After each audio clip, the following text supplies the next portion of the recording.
জন্ম নিলেন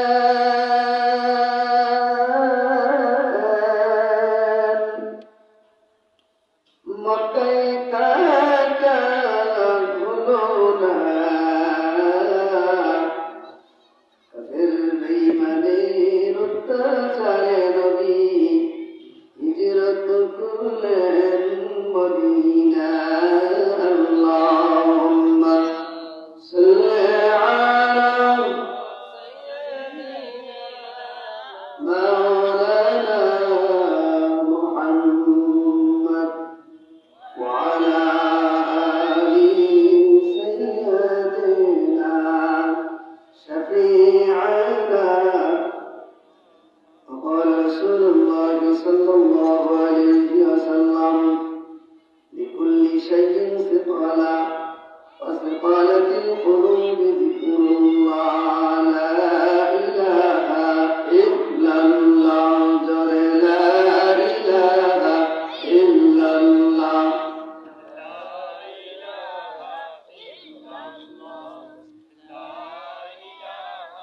إلا الله لا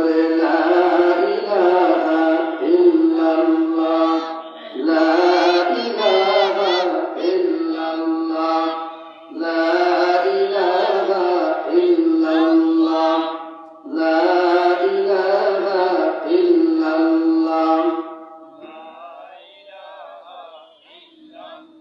إقلع من زقومنا أجلجب بداي بلا أنقذ قبره جدٍ شيبته أكلا لا إله إلا الله لا إله إلا الله لا إله إلا الله لا إله إلا الله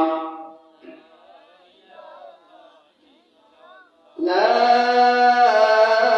إله إلا الله محمد رسول الله الله الله الله الله الله الله الله الله الله الله الله الله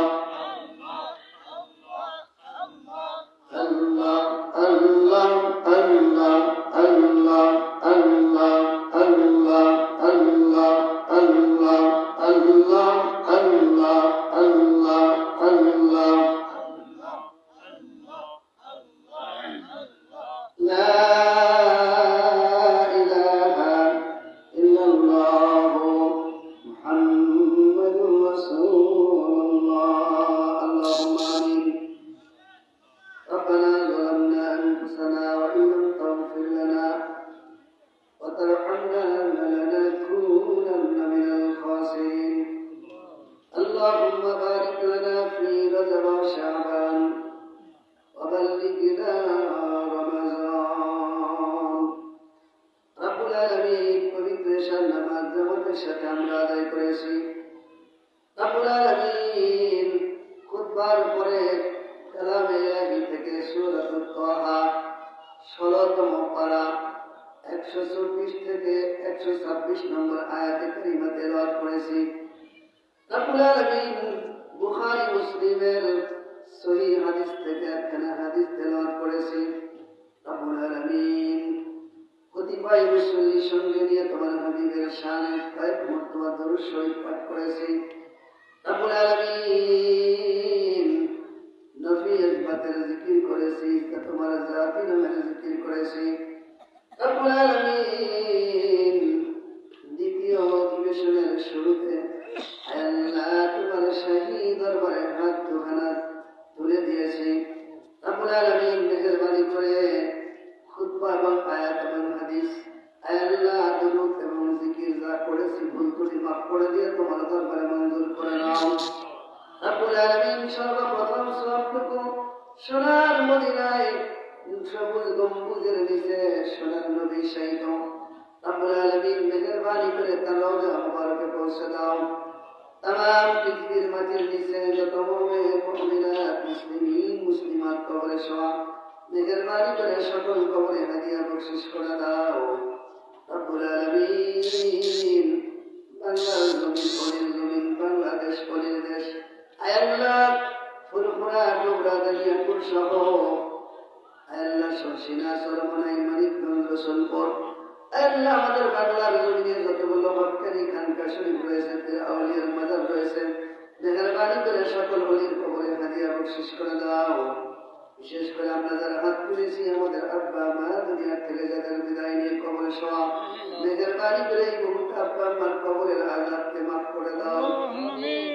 আল্লাহ দাদা দাদি নানা নানি শ্বশুর শাশুড়ি খালা খালু মামা মামি চাচা চাচি ভাই বোন আত্মীয় স্বজন পাড়া প্রতিবেশী বন্ধু মহল উস্তাদ ছাত্র আমাদের গুরুজন আমাদের শিক্ষক আমাদের যারা উস্তাদ আল্লাহ সহকর্মী সহপাঠীদের মধ্যে যারা দুনিয়ার থেকে চিরবিদায় নিয়ে কবরে শুয়ে আছেন, মেহেরবানি করে সকল কবরে হাদিয়া বকশিশ করে দাও।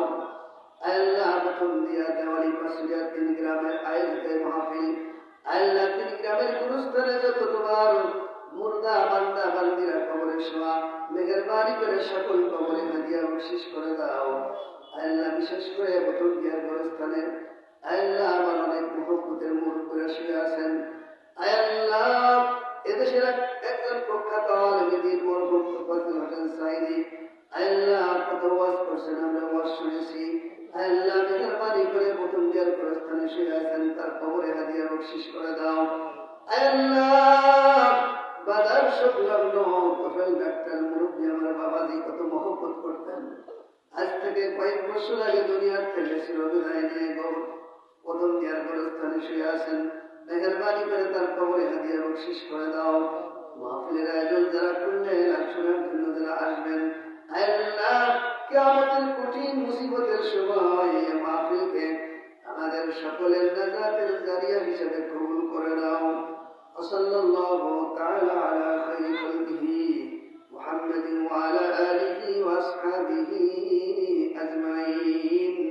সুবহান রাব্বিকা রাব্বিল ইজ্জাতি আম্মা ইয়াসিফুন ওয়া সালামুন আলাল মুরসালিন আলহামদুলিল্লাহি রাব্বিল আলামিন। আলহামদুলিল্লাহ সুম্মা আলহামদুলিল্লাহ।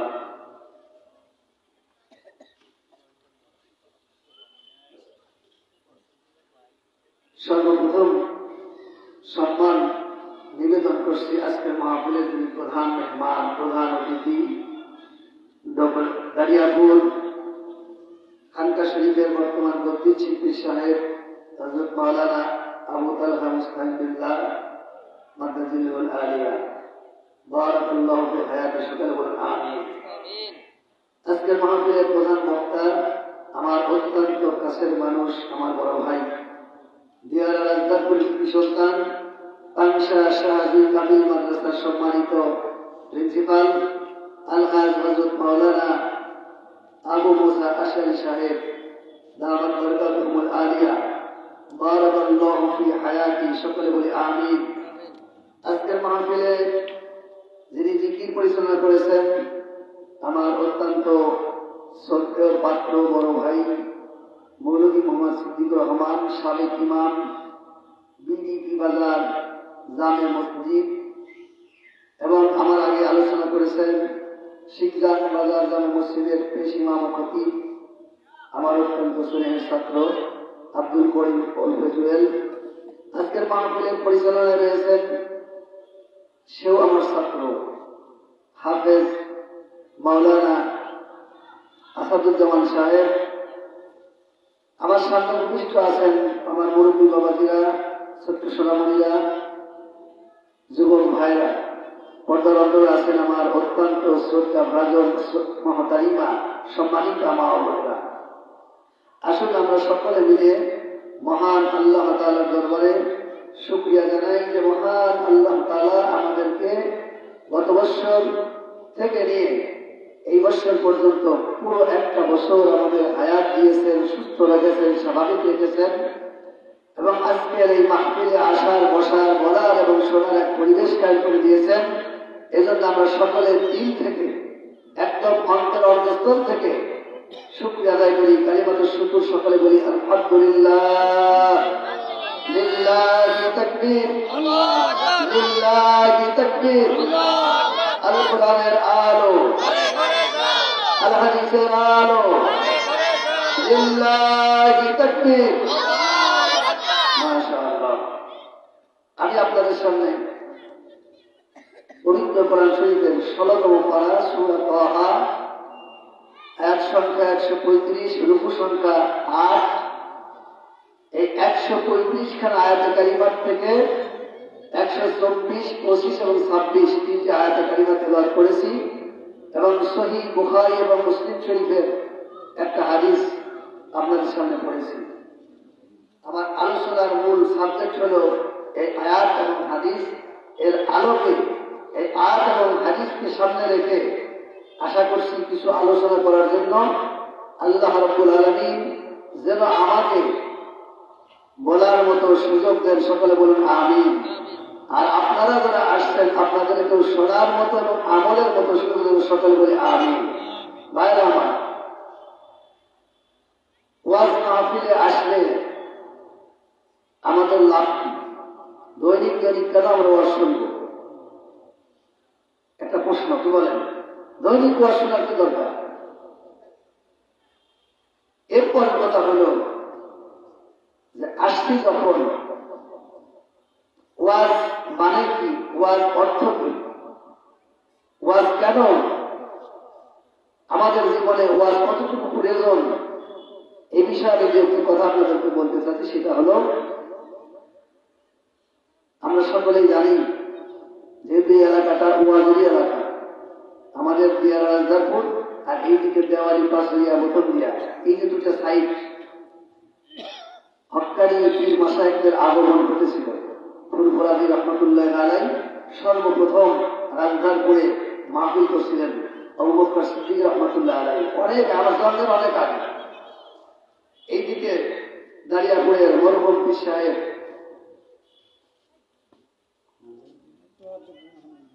মরহুম আলহাজ মাওলানা তোয়াজুদ্দিন আহমদ রহমতুল্লাহ আলাইহি, এই ওনাদের শুভাগমন, ওনাদের পদধূলির কারণে এই এলাকাগুলি ওয়াজে ফার্স্ট। অন্যান্য এলাকায় কিন্তু এত ওয়াজ মাহফিল হয় না, হলেও কম। এই ওয়াজ মাহফিলে আমরা কেন আসবো? কি লাভ হবে আমাদের? আল্লাহ রাসূল সাল্লাল্লাহু আলাইহি ওয়াসাল্লাম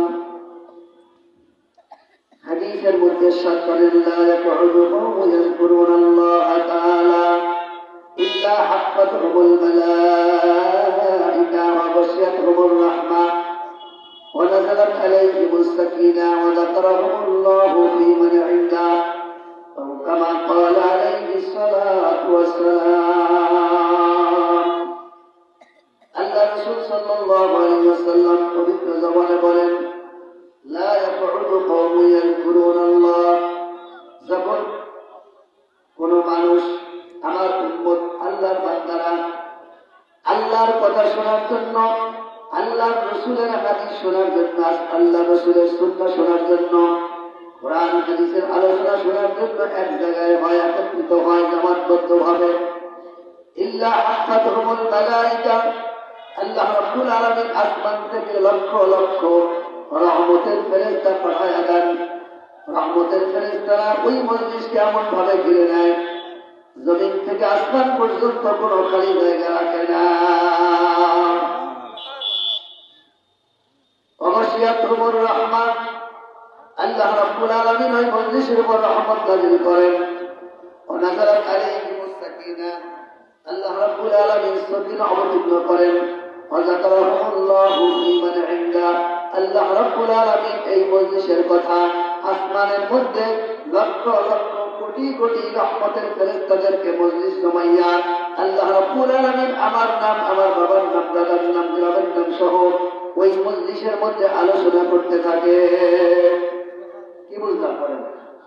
এই সামান্য সময় এখানে আসার কারণে আমার নাম কি, আমার বাবার নাম কি, আমার দাদার নাম কি, আমি কোন এলাকায় বাস করি, সব অ্যাড্রেস সহ, সব ঠিকানা সহ আল্লাহ তাআলা ফেরেশতাদের সামনে আলোচনা করেন যে, দেখো ফেরেশতারা, তোমরা যে নিষেধ করছিলে কি বলেন আয়াত আমার জানা আছে না?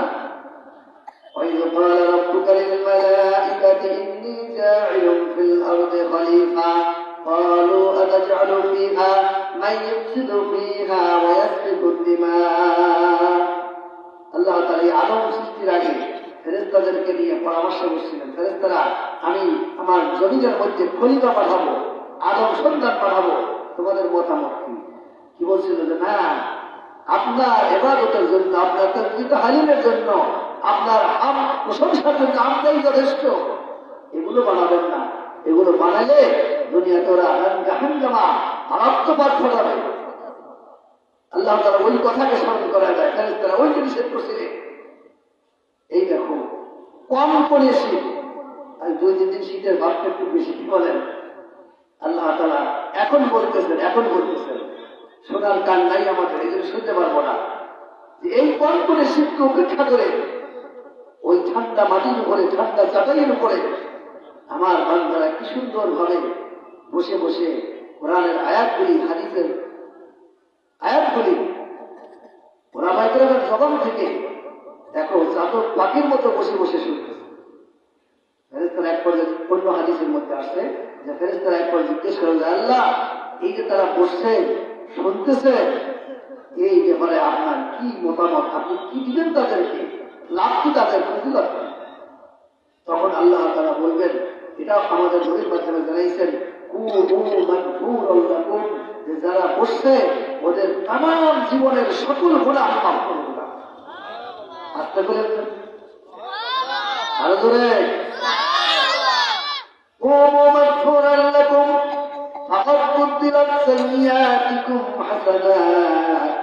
নবী আমার বলেন মাগফিরাত হয়ে যাবে, গুনাহ মাফ হয়ে যাবে। আল্লাহ রাব্বুল আলামিন ওই আমলনামার মধ্যে যত পরিমাণ, যে পরিমাণ গুনাহ ছিল ওই পরিমাণ নেকি দিয়ে বদলায় দিবে। সুবহানাল্লাহ। 1 নাম্বার পুরস্কার। আমার কোন লাভ হোক আর না হোক, এতটুকু হয়ে গেছে এখানে বসার কারণে যে আল্লাহ তাআলা এখান থেকে আমি যখন উঠে যাব, তার আগেই,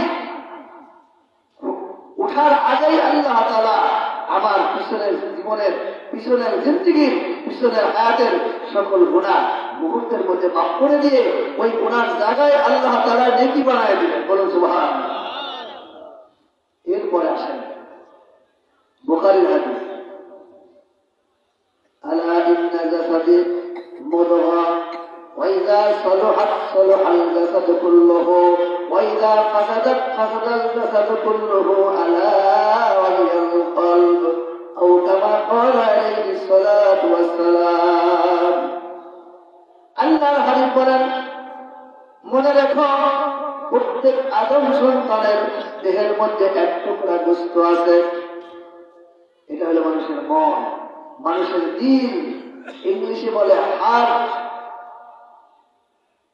এই মনটা, এই হার্ট যার ভালো, ওয়াইদা সালুহাত জাসাদু কুল্লু, আল্লাহর হাবিব বলেন এই জায়গাটা যার ভালো, তার সমস্ত অঙ্গ প্রত্যঙ্গ সুস্থ ভালো। ওয়াইদা ফাসাদাত জাসাদু কুল্লুহু, আর এই গোশতের টুকরা যার ময়লা, নিকৃষ্ট, আবর্জনা, পচা, আল্লাহর হাবিব বলেন তার সমস্ত অঙ্গ প্রত্যঙ্গ পচা, নিকৃষ্ট।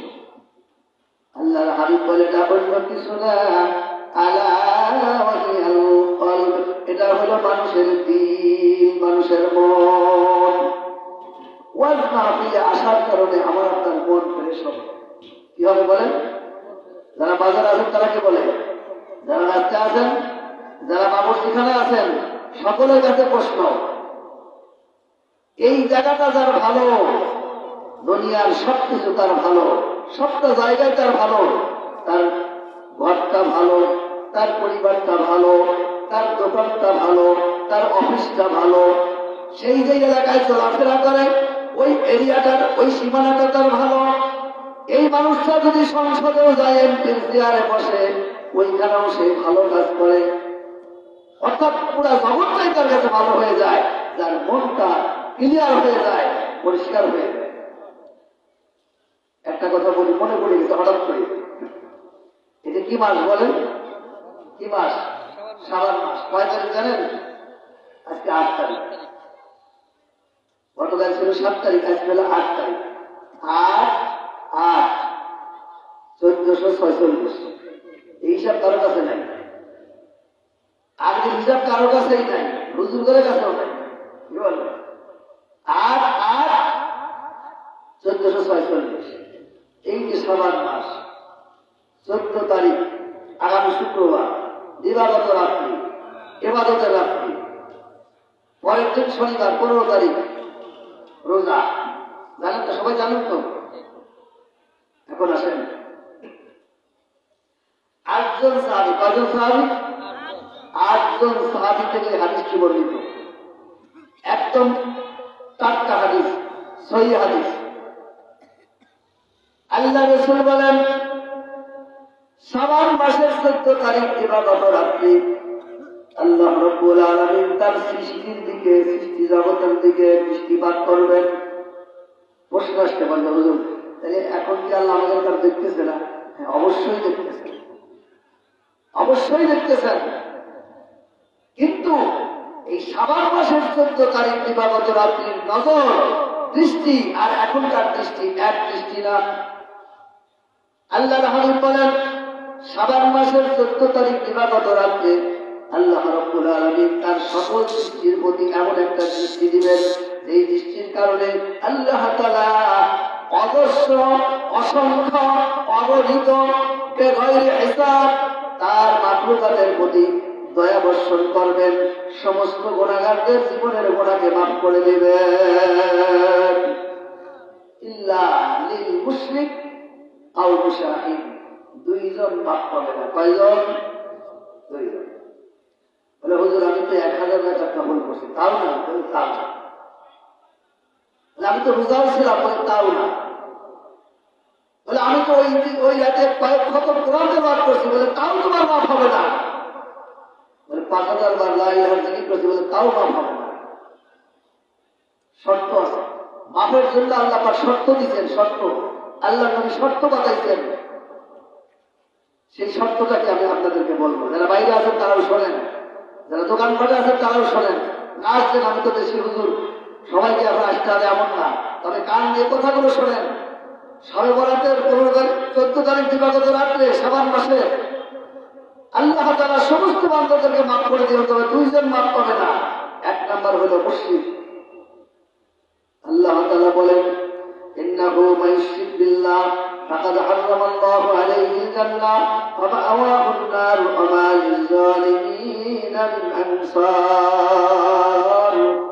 নিশ্চয়ই যারা মুশরিক, যারা শিরক করে, তাদের জন্য জান্নাতকে আমি আল্লাহ চিরতরে হারাম করে দিয়েছি। ওদের আবাস হবে, ওদের বাসস্থান হবে জাহান্নাম। ওদের কোনো সাহায্যকারী থাকবে না। কোরআনের আয়াত, ইন্নাহু মাইয়ুশরিক বিল্লাহ। এখন এই শিরক কাকে বলে? শিরক কাকে বলে এটা জানার দরকার। কি বলেন? সন্তান হয় না, মানত করলাম বাবার দরবারে। আল্লাহ যদি সন্তান দেয়, বাবার দরবারে একটা মোরগ আর 5 দিন চাইবে, এটা হলো শিরক। এই ধরনের নিয়ত যারা করছেন তওবা করেন, ভবিষ্যতের জন্য করবেন না। আমার মা বোনরা খুব খেয়াল করে শুনবেন, এটা শিরক। সন্তান দেওয়ার জন্য বাবা কিছুই করতে পারবে না। কোন পীর, অলি, গাউস, কুতুব কেউ পারে না। আল্লাহ পাক বলেন, ইয়াখলুকু মা ইয়াশা, নিশ্চয়ই সৃষ্টির শক্তি একমাত্র আমার হাতে, আমি যাকে দেব সেই পাবে।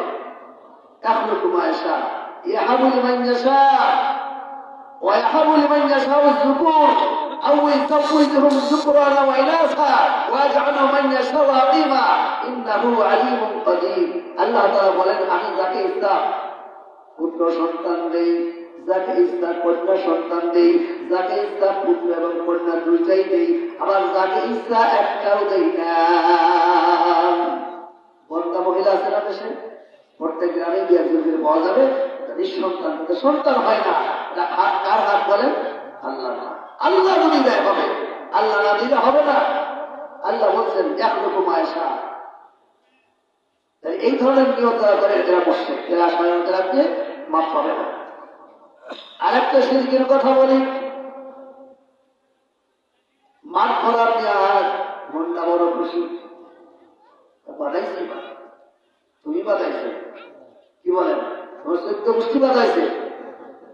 পেঁয়াজ বড় করা, পেঁয়াজের ফলন বৃদ্ধি করা, ফলন কম করে দেওয়া ক্ষমতাকার বলেন।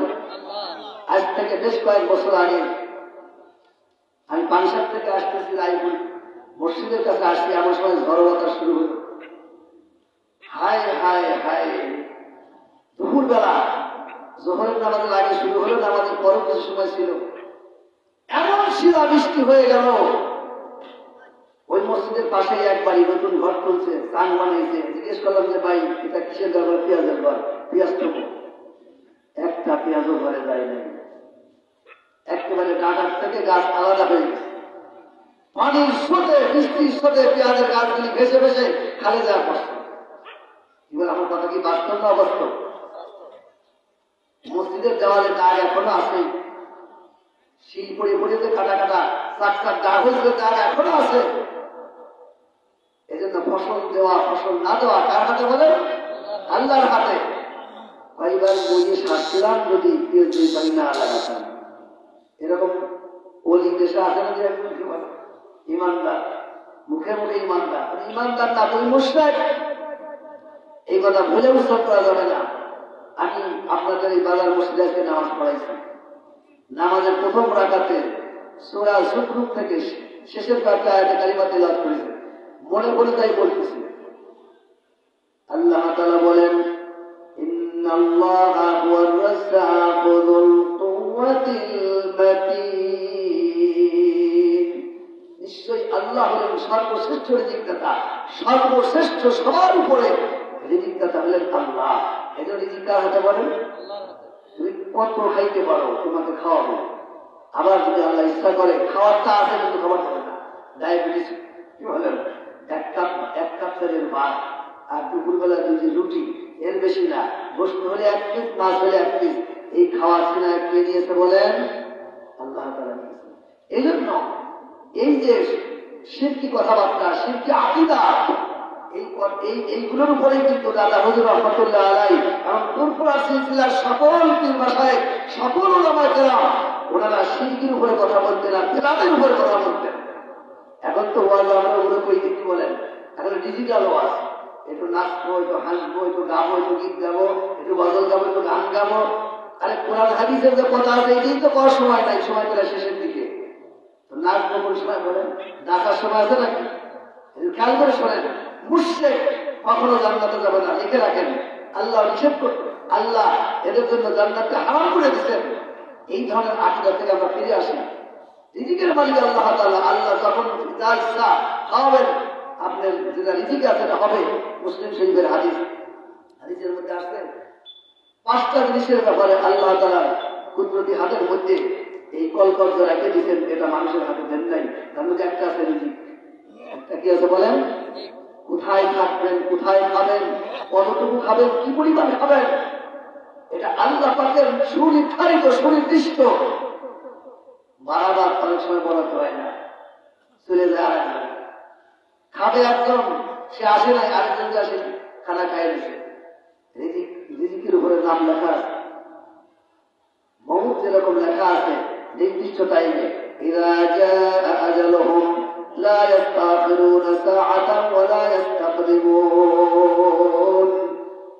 মরার 1 সেকেন্ড আগেও মৃত্যু হবে না, 1 সেকেন্ড পরেও মৃত্যু হবে না। ঠিক সুনির্দিষ্ট সময়ের মধ্যে আজরাইল আলাইহিস সালাম আপনার আমার কাছে এসে ধরা দিবে। আরো অনেক উদাহরণ আছে, কিন্তু দেওয়ার সময় নাই, 2টা দিলাম। অর্থাৎ কোনো ব্যাপারে মখলুকমুখী হওয়া যাবে না, আল্লাহমুখী হতে হবে। সম্মান বলেন, অসম্মান বলেন, হায়াত বলেন, মৌত বলেন, সুখ বলেন, শান্তি বলেন, ক্ষমতা পাওয়া আর ক্ষমতা হাতছাড়া হওয়া কার হাতে বলেন? আল্লাহ। আল্লাহ তাআলা বলেন, তুইজ্জু মান তাশা ওয়া তুযিল্লু মান তাশা। আমি যাকে ইচ্ছা মুহূর্তের মধ্যে সম্মান দেই, ইজ্জত দেই, আবার যাকে ইচ্ছা জুতার মালা গলায় দিয়ে রাস্তায় বের করে দিই। হয় কি হয় না বলেন? আল্লাহ তাআলা বলেন, আমি তোমাদের হাতে ক্ষমতা দিয়ে তোমাদের দিকে চাইয়ে থাকি, তোমরা কি করো এটা দেখি। অপব্যবহার হবে, ক্ষমতার অপব্যবহার করবা, শাস্তি সাজা দুনিয়াতেই পাবা। ফিরআউনের উদাহরণ কোরআন কারীমের মধ্যে আছে, নমরুদের কথা আছে, কারুনের কথা আছে, সাদ্দাতের কথা আছে, আবু জেহেলের কথা আছে, আবু লাহাবের কথা আছে।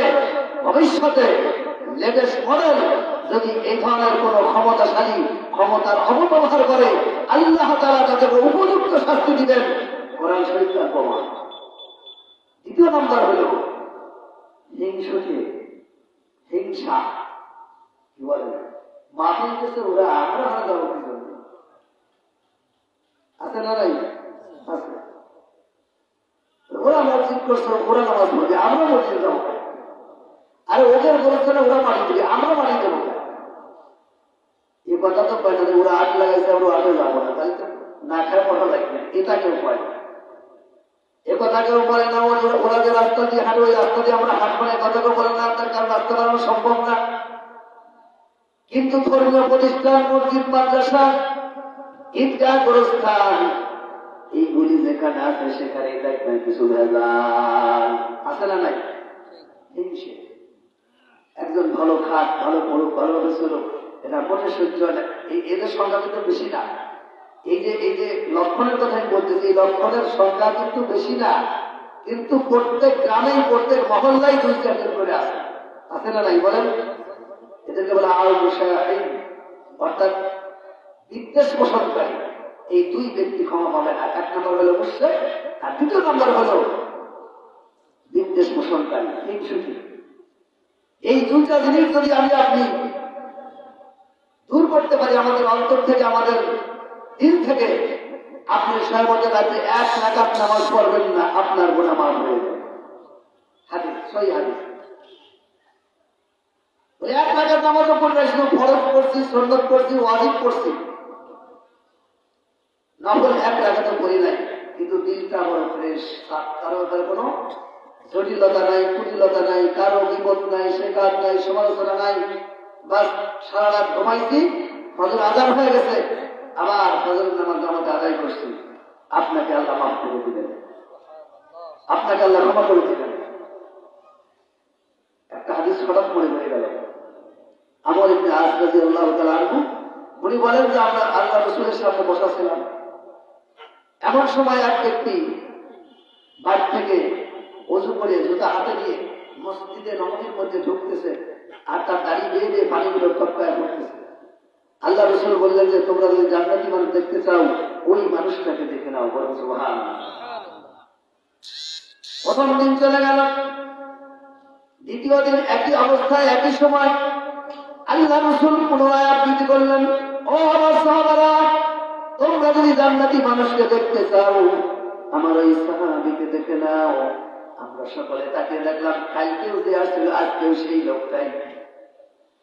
তৃতীয় দিন আল্লাহ রাসূল বললেন, আমার সাহাবারা, তোমরা যদি জান্নাতি মানুষকে দেখতে চাও আমার ওই সাহাবীকে দেখে নাও।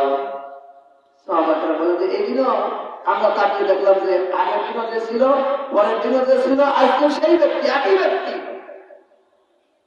মজলিসটা যখন শেষ হয়ে গেল আমরা সকলে আল্লাহর বাড়ির দিকে রওনা দেব। এই দিনের টাইমে আমি ওই সাহাবীকে বললাম, ভাই আমার বাড়িতে আমার বাবার সাথে কিছু কথা কাটাকাটি হয়েছে, এই জন্য নিয়ত করছি আজকে বাড়ি যাব না, 3 দিন পর্যন্ত আপনার বাড়িতে অবস্থান করবো, আপনারা মেহমান হতে চাই, যদি আপনি কবুল করেন। সাহাবী বলেন, সমস্যা কি? তুমি আমার ভাই, আমার বাড়ির মেহমান হবে, তা আমার কি সমস্যা? চলে যাই। আল্লাহ রাসূলের সাহাবী বলেন, 3 দিন 3 রাত আমি ওই বাড়িতে থাকলাম, আমিও নামাজ পড়ি, সেও নামাজ পড়ে, আমিও জিকির করি, সেও জিকির করে, আমিও কোরআন তেলাওয়াত করি, সেও কোরআন তেলাওয়াত করে, অতিরিক্ত কোন আমল আমি তাকে করতে দেখি না। পরিচিন্তায় বিভোর, ঠিক আছে? আল্লাহ রাসূল 3 দিন পর্যন্ত তাকে জান্নাতি মানুষ বলে আখ্যা দিল। ভাবছিলাম না জানি সে কি আমল করে, এখন দেখি যে আমিও যা সেও তা, আমিও যা করি সেও তাই করে। তবে একটা আমল একটু ব্যতিক্রম, সেটা হলো যে উনি রাত্রে যখন ঘুম ভাঙে হঠাৎ চোখ খোলে তখন উনি জিকির করেন, সুবহানাল্লাহ, আলহামদুলিল্লাহ, আল্লাহু আকবার, লা ইলাহা ইল্লাল্লাহ, এই শব্দগুলো উচ্চারণ করেন। এই একটা আমল আমি দেখলাম। 3 দিন যখন কত হয়ে গেল, সাহাবী বলেন, ভাই আর তো দেরি করা যায় না, 3 দিন পর্যন্ত আমি আপনার বাড়িতে থাকলাম, আপনার সবকিছু দেখলাম, কিন্তু আমার মনে সন্দেহ দূর হয় নাই। বলে কি সন্দেহ? বলে তোমাকে আল্লাহর নবী মনেটা কি বলে সারা সম্বন্ধে না, ভাই ভাই ইন্নামাল মুমিনুনা ইখওয়া ফাসলিহু বাইনা আখাইকুম। তোমাদের মধ্যে যদি কোনো কিছু ত্রুটি থাকে একজন আরেকজনের সংশোধন করো, আলোচনার মাধ্যমে, ঝগড়া না। ইসলামে কোনো ঝগড়া নাই, ইসলামে কোনো ঝগড়ার কোনো সুযোগ নাই। আলোচনার মাধ্যমে তোমরা সেটাকে সংশোধন করো, তোমার ভাই সংশোধন করে দাও। ফাসলিহু বাইনা আখাইকুম ওয়াত্তাকুল্লাহ, এবং এই ব্যাপারে আল্লাহকে ভয় করো। একজন নফল করে না, তাতে আপনার কোনো সমস্যা বলে সমস্যা? আপনি এখন একটু গল্প করে বলেন যখন মুসল্লি একদিন নফল করতে দেরি, কিন্তু আপনার কি সমস্যা বলে? নফল করে না, সে নিজের পুঁজি কমাইতেছে, নফল করলে পুঁজি বাড়তো, এটা তার ব্যক্তিগত ব্যাপার, এটা আমার কিছু যায় আসে না। এই জন্য সকল মুসলমানকে ভাই জানুন, এটা ফুরফুরা সিলসিলার একটা আমল। সকল মুসলমানকে ভাই বলে জানুন, সবাইকে কাছে নেন, সবাইকে একসাথে করেন, মহব্বত করেন, ভালোবাসা দিয়ে মানুষকে জয় করেন। দেখবেন যে আপনার দল দিন দিন ভারী হয়েছে। আর আপনি নিজেকে যত বড় ভাববেন, আপনার দল দিন দিন তত ছোট হবে। নিজেকে বড় ভাবা যাবে না। আপনাকে বড় বলে বড় সেই নয়, আল্লাহ যারে বড় বলে বড় সেই হয়। আল্লাহর কাছে বড় কিরা বলেন, ইন্না আক্রামাকুম ইনদাল্লাহি আতকাকুম। নিশ্চয়ই আল্লাহর কাছে বড়, আল্লাহর কাছে সম্মান তো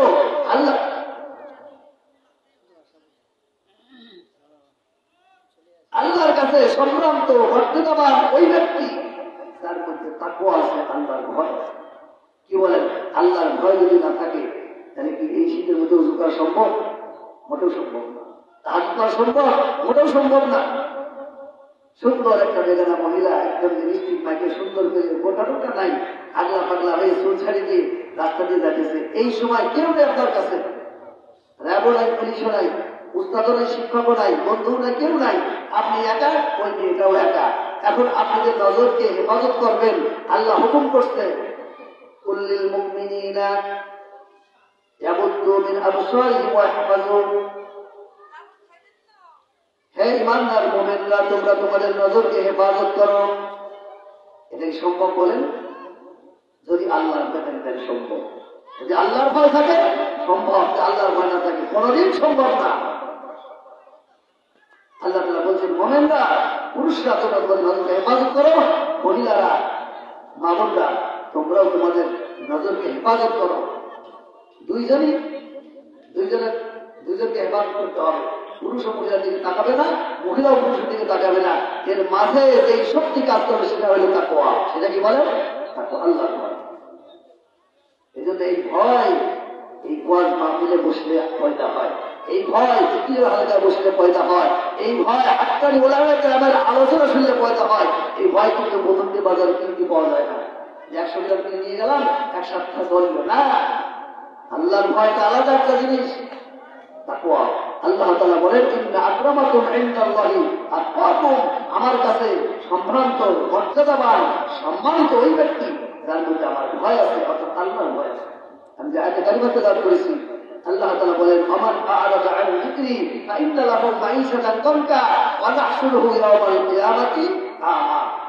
আজকে যারা ওয়াজ মাহফিল থেকে দূরে আছে, মসজিদ থেকে দূরে আছি, উর্দু থেকে দূরে আছি, দিন থেকে দূরে আছি, ইসলাম থেকে দূরে আছি, হক্কানি পীর মাসাব থেকে দূরে আছি, আলেম ওলামা থেকে দূরে আছি, ইমাম মুয়াজ্জিন থেকে দূরে আছি, তারা খুব কান খাড়া করে শোনেন।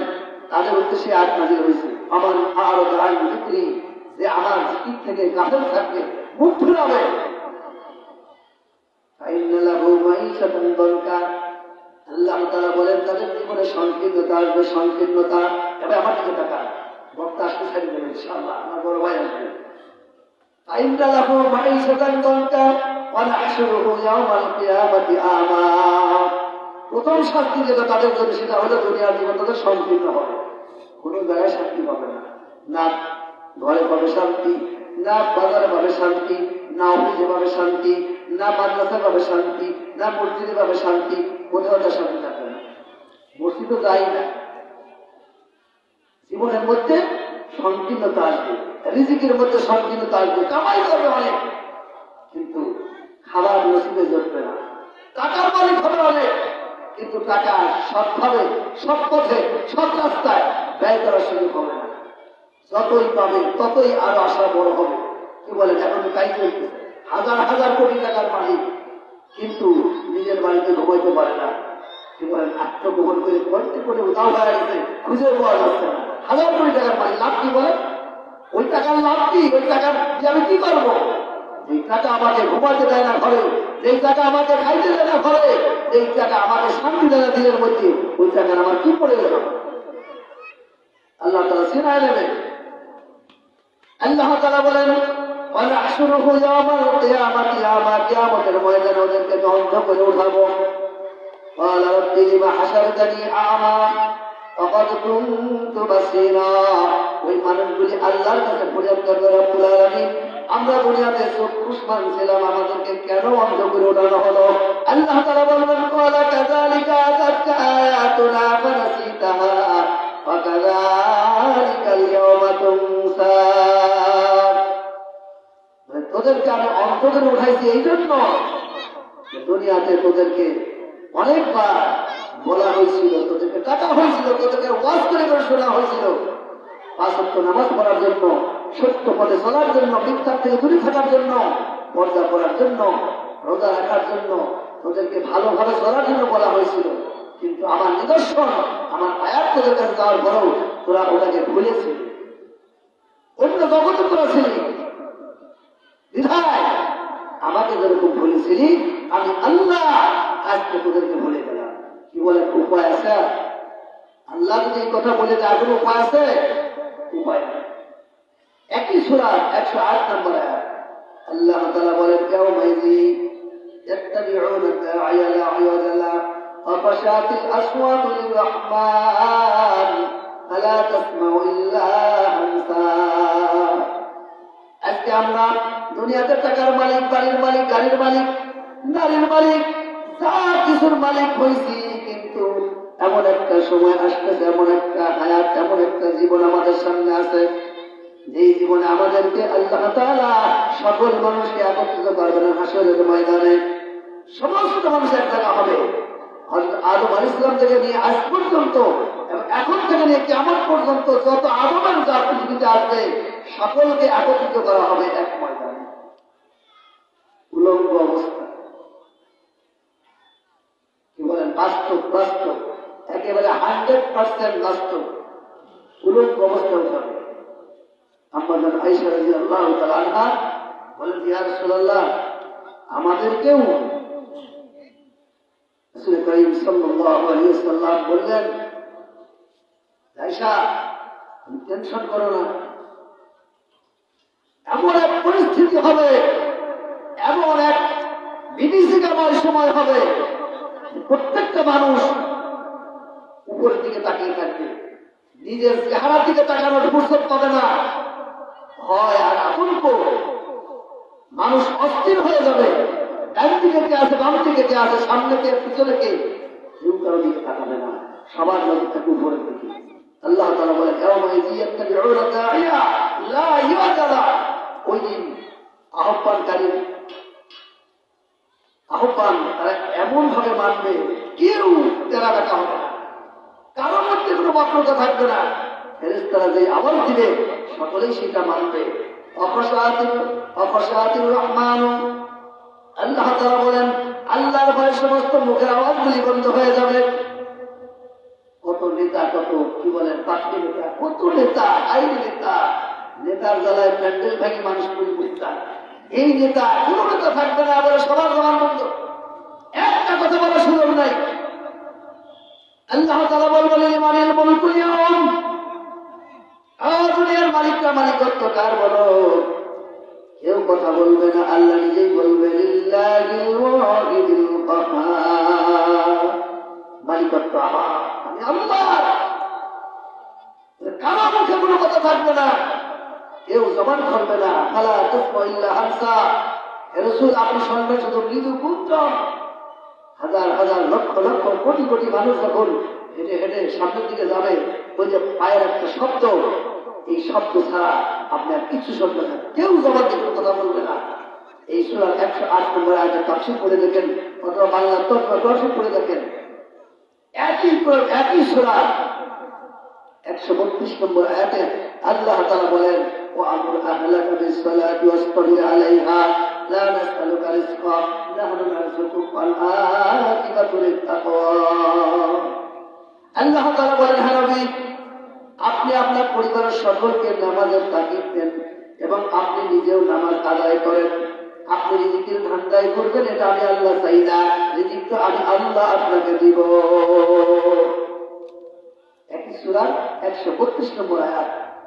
কাজেই আমরা যারা এখানে আসছি, আমাদের তো পরিবার আছে, কি বলেন পরিবার নাই? আমাদের পরিবারের সদস্য যারা আছে তাদেরকে নামাজ পড়ানোর দায়িত্ব আমার, হুজুরের না, ইমাম সাহেবের না, পীর সাহেবের না, সভাপতি সাহেবের না। তার পরিবারের অভিভাবক যিনি মরণ, তিনি তার পরিবারের সকলকে নামাজের উপরে উঠাবেন, তার দায়িত্ব।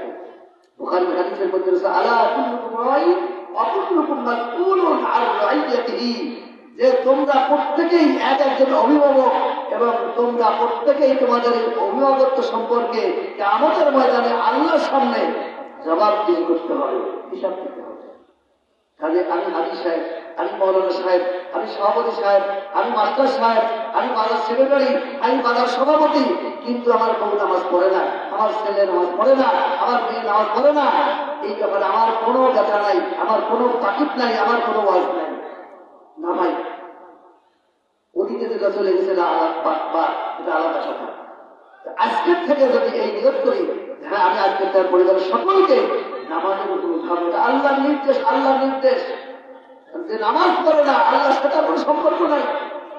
হাদিস শরীফের মধ্যে আসছে আব্দুল্লাহ ইবনে ওমর রাদিয়াল্লাহু তাআলা আনহু, এটা বুখারীর হাদিস যা বলে সব বুখারীর হাদিস বলতেছে। আব্দুল্লাহ ইবনে ওমর রাদিয়াল্লাহু তাআলা আনহু তিনি বলেন, যেই ব্যক্তি নামাজ পড়ে না, ইসলামের সাথে তার কোনো সম্পর্ক নাই। এখন বলতে পারেন তরকুতের হুজুর এত বড় কথা হয়ে গেল, সাহস কতবার? আপনি হাদিস তাই করেন, বুখারী শরীফ খোলেন, দেখেন যে নামাজ পড়ে না মুসলমান দাবি করে, এটা মিথ্যা দাবি। নামাজ সবার আগে আল্লাহ রাসূল সাল্লাল্লাহু আলাইহি ওয়াসাল্লাম ৬৩ বছর বয়সে যখন তিনি শেষ নিঃশ্বাস ত্যাগ করলেন, হাদিসের কিতাবের মধ্যে আসছে আম্মা জান হযরত আয়েশা রাদিয়াল্লাহু আনহা ওনার উরুর উপরে হুজুরের মাথা, এবার আমার কি খেয়াল করেন, আম্মা জান আয়েশা রাদিয়াল্লাহু আনহার উরুর উপরে হুজুর আকরাম সাল্লাল্লাহু আলাইহি ওয়াসাল্লামের মাথা প্রায় ২ গ্রহের কাছাকাছি। এমন সময় আব্দুর রহমান রাদিয়াল্লাহু আনহু, আয়েশা রাদিয়াল্লাহু আনহার একজন ভাই, উনি আসতেন, ওনার হাতে একটা মেসওয়াক ছিল। কি ছিল বলেন? মেসওয়াক ছিল। আল্লাহ রাসূল বারবার ওই ইশারা করতেছেন। আম্মা জান আয়েশা রাদিয়াল্লাহু বলেন, ইয়া রাসূলুল্লাহ, ওই মেসওয়াক কি আপনাকে দেব? বলে হ্যাঁ। ইশারা করতেছে, হ্যাঁ দাও। আম্মা জান আয়েশা রাদিয়াল্লাহু তাআলা আনহা মেসওয়াকটা হাতে নিয়ে যখন আল্লাহ রাসূলকে দিলেন, আল্লাহ রাসূল সত্য বিধায় ওটাকে কামড়ে নরম করার জন্য আম্মা জানের হাতে দিয়ে দিলেন। আম্মা জান আয়েশা রাদিয়াল্লাহু আনহা ওই মেসওয়াকটা কামড়ায় নরম করে আল্লাহ রাসূলের হাতে দিলেন। আল্লাহ রাসূল শেষ বিদায়ের সময় মেসওয়াক করলেন। এরপরে বললেন, আসসালাত আসসালাত আসসালাত আমা আমাদের আইমানুকুম, জীবনের শেষ বার, আল্লাহ রাসূলের জীবনের শেষ বার, নামাজ নামাজ নামাজ। তোমাদের অধীনস্থদের ব্যাপারে তোমরা সাবধান থেকো। এই জন্য আল্লাহ রাসূলের শেষ নসিহত, শেষ ওয়াজ হলো নামাজ। আর নামাজ ছাড়া ইসলাম থেকে না, নামাজ ছাড়া ইসলাম হয় না, নামাজ ছাড়া মুসলমান হয় না। অন্য হাদিসের মধ্যে আল্লাহ রাসূল বলছেন যে নামাজ হলো মানুষের মাথা ছাড়া যেমন মানুষ হয় না, ঠিক নামাজ ছাড়া ইসলাম হয় না, দিন হয় না। শরীরের জন্য যেরকম মাথা জরুরি, অনুরূপ ভাবে দিনের জন্য, ইসলামের জন্য নামাজ জরুরি। মাথা ছাড়া যেরকম মানুষ কল্পনা করা যায় না, অনুরূপ ভাবে নামাজ ছাড়া ইসলাম, ঈমান কল্পনাও করা যায় না। এই জন্য যারা আমার আওয়াজ শুনতেছেন, ওয়াজ শুনতেছেন, আমি প্রত্যেকের হাতে গায়ে ধরে বড় জোরে বিনতি করছি। আমি আপনার এলাকার হুজুর, দীর্ঘদিন যাবত আপনাদের এলাকায় খেদমতে আসি, প্রায় ৩০ বছর অতিক্রম করতেছে। তো আমি এখানে কোনো দলের হয়ে না, কোনো পীরের হয়ে না, আমি আল্লাহ রাসূলের পক্ষ থেকে আপনাদের সকলকে দাওয়াত দিচ্ছি। প্রত্যেক মহল্লার মসজিদ আছে, মা বোনরা, আপনারা আপনার স্বামীদেরকে ফজরে ঘুম থেকে জাগায় দেবেন। বলে তো তাহলে লাভ কি? বলে লাভ হলো আপনি নামাজ পড়ছেন, আপনার নামাজ কবুল হয়েছে কিনা আপনার কাছে আজ পর্যন্ত খবর আসে নাই। যাকে আপনি জায়গায় পাঠাই দিলেন মসজিদে, তার নামাজও হবে কি হবে না এটাও আপনি জানা নাই, আল্লাহ আপনাকে জানান নাই। কিন্তু আপনার স্বামীকে আপনি ঘুম থেকে উঠাই দিচ্ছেন, জাগায় দিচ্ছেন।